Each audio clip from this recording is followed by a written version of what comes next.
Hey, what's going on, guys? It's Daniel here, and today I'm going to be continuing the Unity tutorial series. I'm terribly sorry about the long delay between this episode and the episode previous, like 3 weeks ago. This is my first real opportunity to record again. I've been having some problems with the internet and whatnot, so yeah, first real chance to upload again. So, in this episode, I'm just going to cover something really, really simple, and it's been suggested, I think, a few times at least. But it's going to be based on like a main menu sort of thing. So we're going to step away from this scene today, and we're just going to kind of work on making the game look a little bit more like a game, and rather than you hit play and you're right there. If we want like a main menu or something where I don't know, you could do stuff at the main menu. That didn't make a whole lot of sense. Oh well. Okay, so what we're gonna need to do is you won't need to do anything in your scene view right now. What we're gonna need to do is go to File and New Scene. And what this will do is it'll create a brand new scene, and if we just go ahead and quickly save it, we'll just call it main menu. Simple enough. And there we go, we've got our main menu scene right here. So if we double click on scene, it'll bring us back here. We double click on main menu, it'll take us here. So a scene is two separate instances inside of a project. So like, whatever you have in here would be different than whatever you have in here. If that makes, yeah. An easy analogy for it is like the scenes would be considered planets, and the project would be considered a solar system. Yeah, that made more sense in my head than whenever yeah, I'm just going to continue now. So, what you can do now is go to scripts, create JavaScript, and you can name it whatever you want, like usual. I'm just going to call it main menu controller.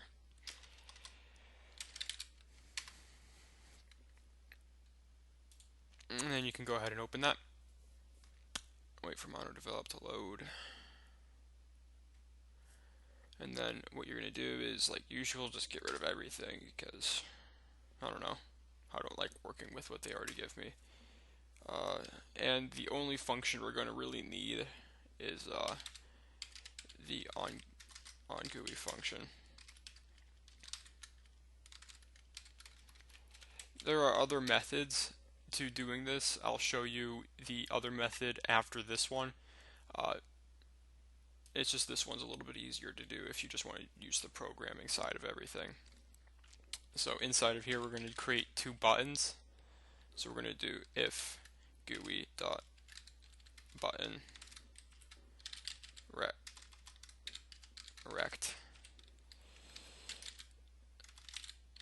screen dot width divided by 2 comma screen dot height divided by 2.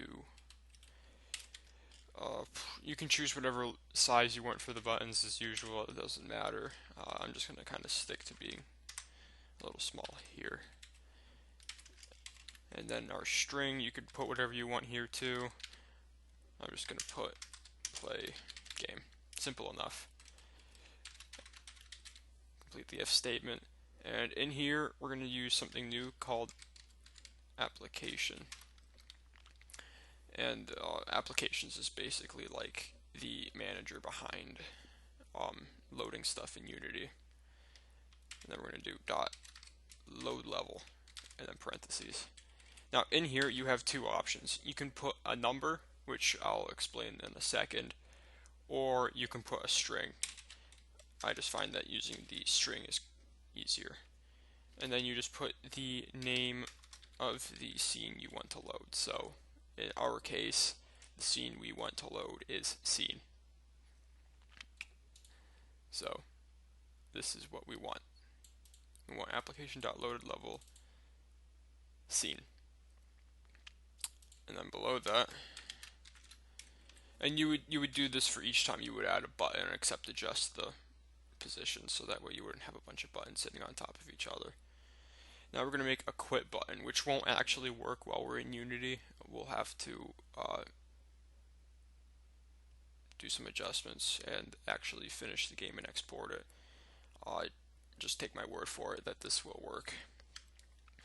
So if GUI dot button rect screen dot width divided by 2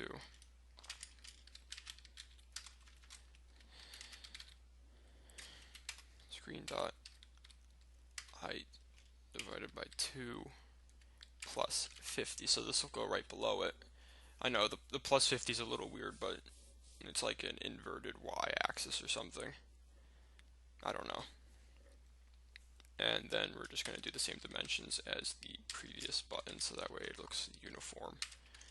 And then here we'll just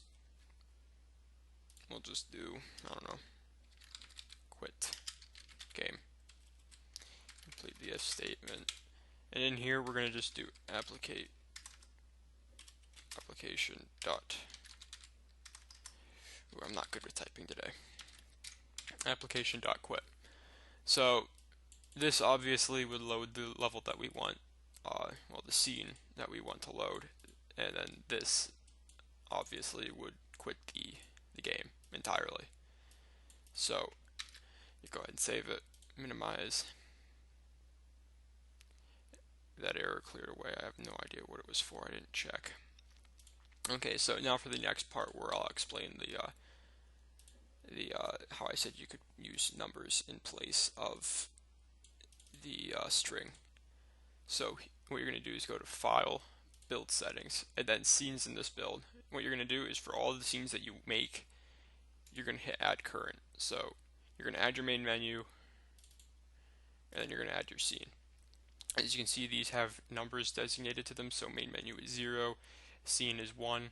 If I were to remove scene and just put the number 1 there, it would work the same way.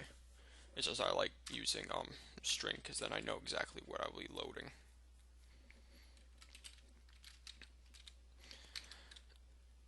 And that's all for the programming right now. You don't need to mess with any of this other stuff. This is for whenever we want to finalize the project and turn it into an actual .exe file or whatever. Yeah. So you can go ahead and close that. And if we load our main menu again and hit play,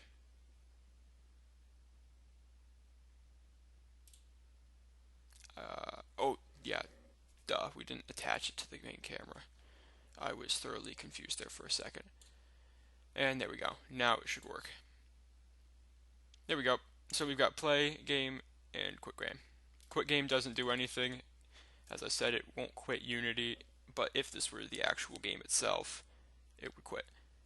If we hit play, it loads our scene up. And yeah, simple as that. So you can do whatever you want. You can, I don't know, sphere, and just throw it somewhere in the middle. And then if you hit play, you've got this sphere in the background. I don't know. You can mess around with it. You can, I don't know, make it look nice. I would typically spend more time on a main menu than just 8 minutes. Or 9. Yeah, 9. So that's the first method with the programming side and attaching a GUI via programming.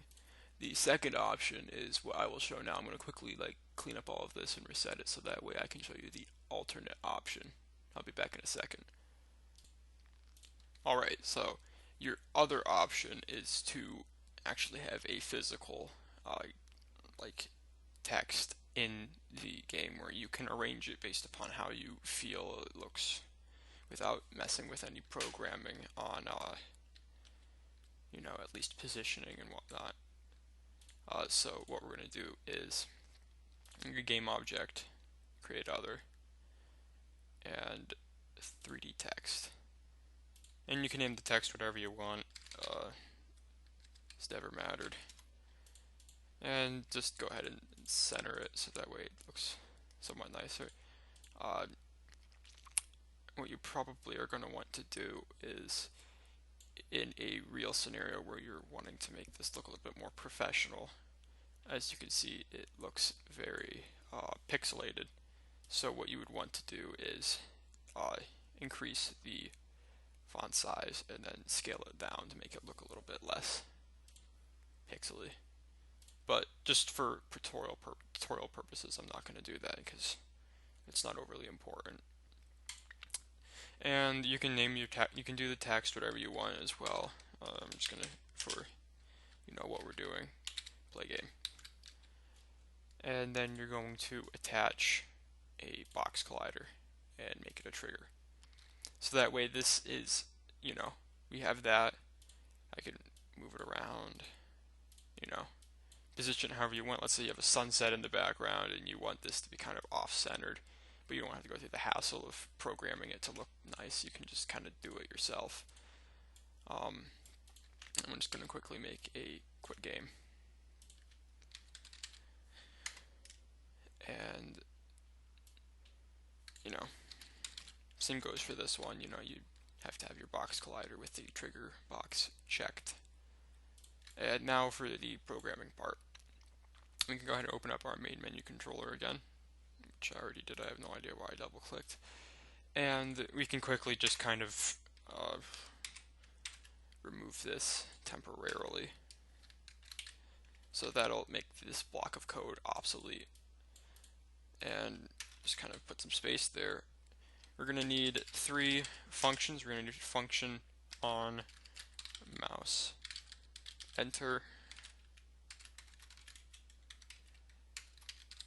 function on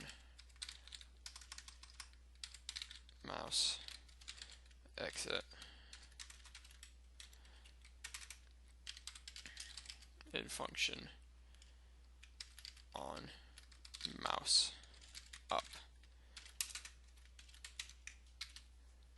So these two right here are similar to the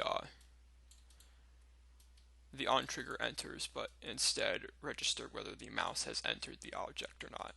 So obviously we need to do the trigger there, and we can add one variable. You can have as many as you want. You can use strings to keep track of which buttons which. You can use integers, booleans. I'm just going to use a boolean because that's easier. I don't have to do as much typing with that. So var is play, which is a boolean. And if you wanted to, you can do a var is quit, but I'm not going to have that. I'm just going to use else statements instead of, all of that. So in the function on mouse enter, we're going to do if is play. We're going to add an else statement. Else quickly. In the if statement, we're going to do renderer.material.color is equal to color dot. And then you've got all these options that you can choose from. You could make it black, blue, green, stuff. I'm just going to make it magenta because that's what I did whenever I was practicing with this a long time ago. Wow. Okay. And the else statement, basically, if it isn't play, so our quit button or whatever else, we're going to just quickly copy this and paste it in here. But instead, I'm just going to change the color to red because, you don't want people quitting your game. So you're going to tell them no by making it red, if that makes any sense. Okay. In the function on mouse exit, we're just going to paste that in again, but whatever color you originally started out with, you're going to want here. So our text started out as white, so if we remove our cursor from it, we don't want it to change to blue randomly or stay the same color. We want to know that we deselected it with the mouse. So we'll return it to its original color. And then in our on mouse up, we're going to do if it's play, another else statement, and in the if we're going to do what we did earlier with application dot load level and then your level name. And then below, obviously this is going to be registering as quit, so quit. And there you go. So this is my preferred method, just because I like being able to physically mess around with it in the scene. If you want to work with the GUI side of it, that works too. It's nice to be able to have all of these customization options no matter which side you choose. So you can pick your favorite. You can, I don't know, mix them together, but that might not look as good. You can do text enlargement using some if statements and whatnot. So you've got a lot of possibilities here.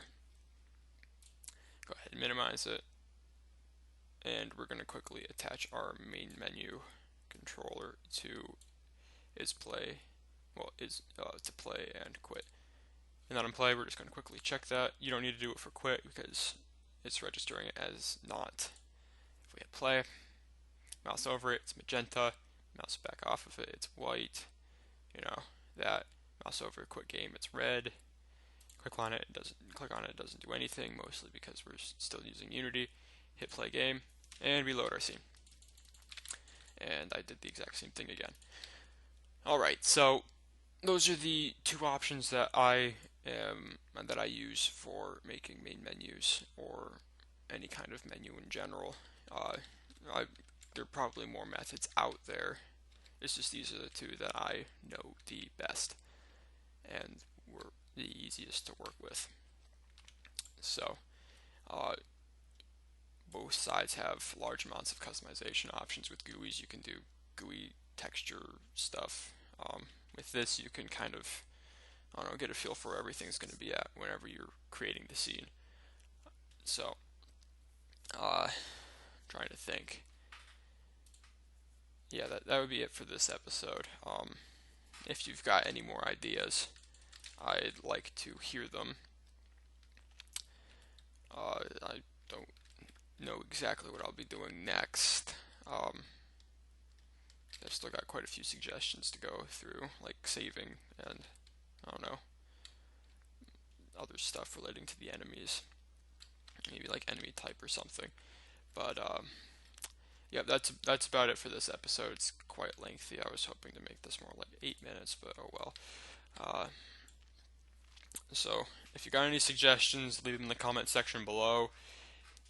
If you like what you see here, please like and comment and subscribe and favorite and share or whatever you want to do, just to let me know that you guys still want me to do this kind of thing.